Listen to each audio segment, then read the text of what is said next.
Hi friends, আমি আজকে বঙ্গাইগাঁও মামার বাড়িতে ঘুরতে আসছি। ঘুরতে এসে ভিডিও বানাইতেছি। বাড়িতে বলে আসি নাই এবং আমার যেগুলো গার্লফ্রেন্ড আছে ওদেরকেও বলে আসি নাই। যে সমস্ত আমার গার্লফ্রেন্ডসের বলে আসি নাই, তোমরা রাগ করো না। আমি কয়দিন পরে আবার তুফানগঞ্জে আইতেছি। এই যে কত সুন্দর পাহাড়, এই পাহাড়ে ঢুকছিলাম, এই যে টোটোয় করে আইতেছি।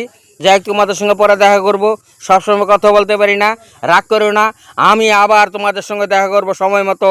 তোমাদের সঙ্গে আমার সেই লাইন লিঙ্ক সব ঠিক থাকবে। ওকে।